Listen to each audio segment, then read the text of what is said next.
go to the latest developments in Gaza and the West Bank, where the UN is struggling to get aid into the enclave, while the IDF has fired warning shots near foreign diplomats in the West Bank.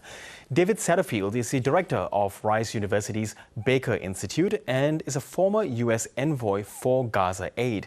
He joins me now from Houston. Good to have you with us, David. Appreciate your time. Now, first to the news, that the IDF had fired these what it calls warning shots at a group of foreign diplomats touring in Jenin in the West Bank. How could this possibly have happened, and what would those diplomats be thinking? You were one yourself in the area. I think the answer to this is a very simple one, but it's also complex. The simple answer is it's fog of combat, fog of engagement. The IDF is heavily involved in operations in the West Bank as it is in Gaza. There is obviously a deconfliction mechanism that's necessary in these kinds of circumstances. My understanding is the diplomat's visit had been prearranged on a cleared route with the IDF.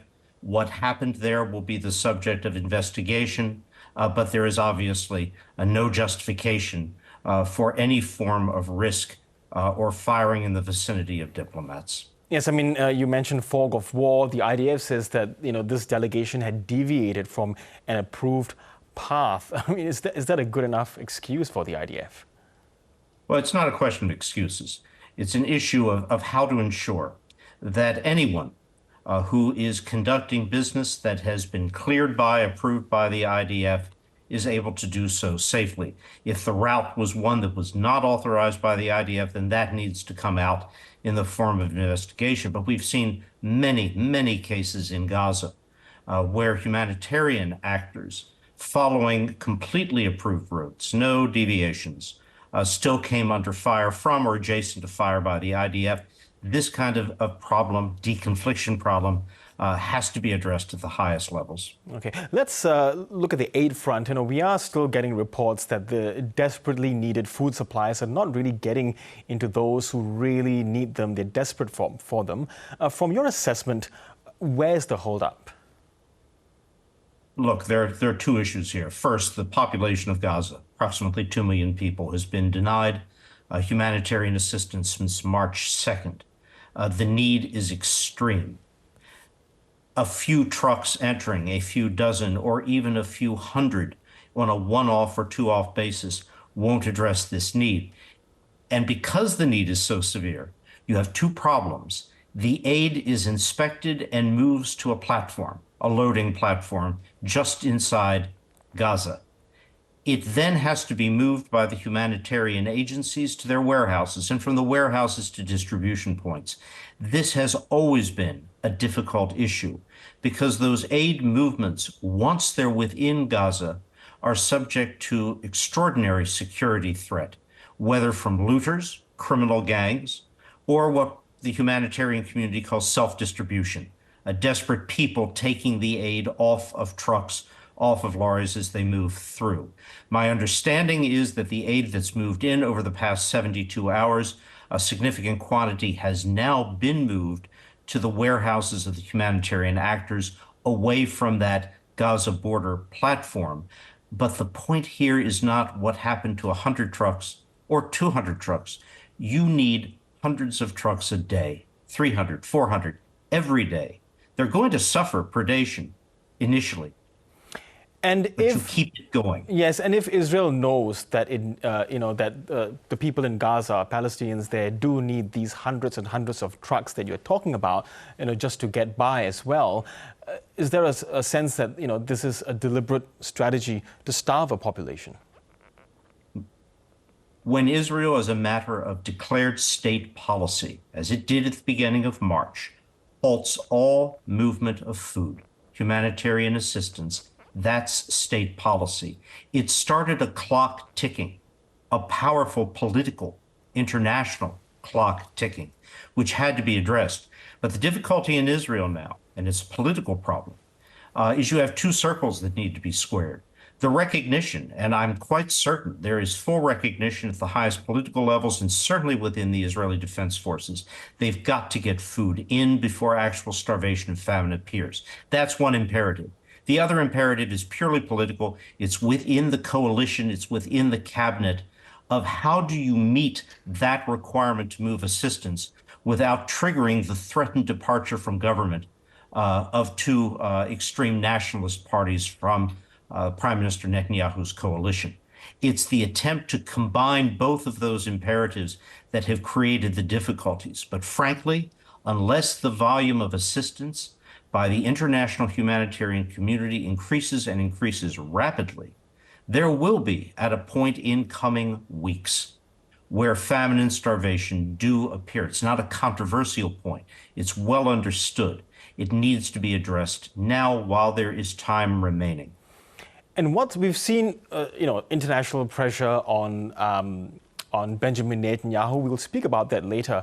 But can you give us a sense, you've been to Gaza, of at this moment how Palestinians are then viewing Hamas as it is, because it's still a force where it is?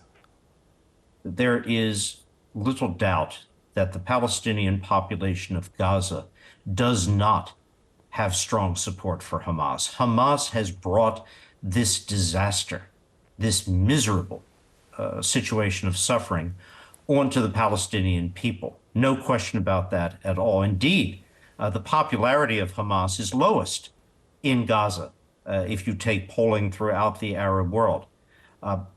But still, Hamas on the ground possesses the gun, possesses the ability to influence the population, and that's the difficulty. Where the IDF is not physically present in force, Hamas is the effective presence. It has not been eliminated. And I'll make the point here. Elimination of Hamas, I put the phrase in quotes. How do you achieve that? It's a goal everyone supports. It's a vicious terrorist group. It has agency. It has produced this suffering and it sustains the suffering of the Gazan people.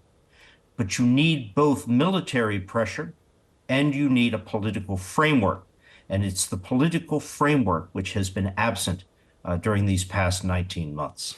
Who might be responsible for the political framework? I mean, we are looking at actors beyond Israel and Gaza here. Well, we are looking primarily at the government of Israel. And I don't listen to analysts such as me on this. Listen to the public calls of the most senior Israeli national security leaders last summer, fall, earlier this year, who said the ability to eliminate Hamas through military means only, that can't be done. You do need military pressure, absolutely. But you also need a framework. And that framework is not just important for any resolution in Gaza that addresses Hamas. It's critical to bringing in stabilization, reconstruction assistance from the Arab world. It's vital to the conclusion of the so-called Saudi deal. That needs that political commitment from the government of Israel to a negotiated permanent status resolution. Those are hard words to hear in a traumatized Israel, and I fully understand that. But hard words are sometimes necessary to be spoken. And that political framework is an essential element of anything in Gaza other than a continuation of desperation, radicalization, and misery. And just briefly, are sanctions against Israel or the threat of sanctions by some countries going to make any difference? I do not believe those threats or application of sanctions are a useful tool in this situation. Look, Hamas, as I said, has agency.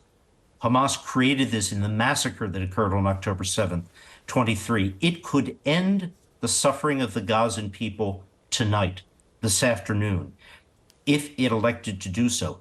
It hasn't, and it won't. Why? Because it believes it will win. And a victory by Hamas, its survival, is a threat first and foremost, of course, to Israel and Israelis, but also to the region as a whole.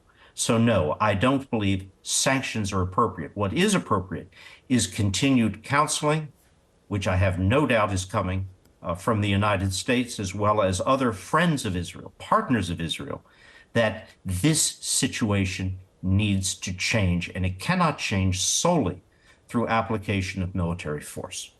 Okay, Dr. David Satterfield, thank you so much for your insights into this. Thank you so much. Thank you.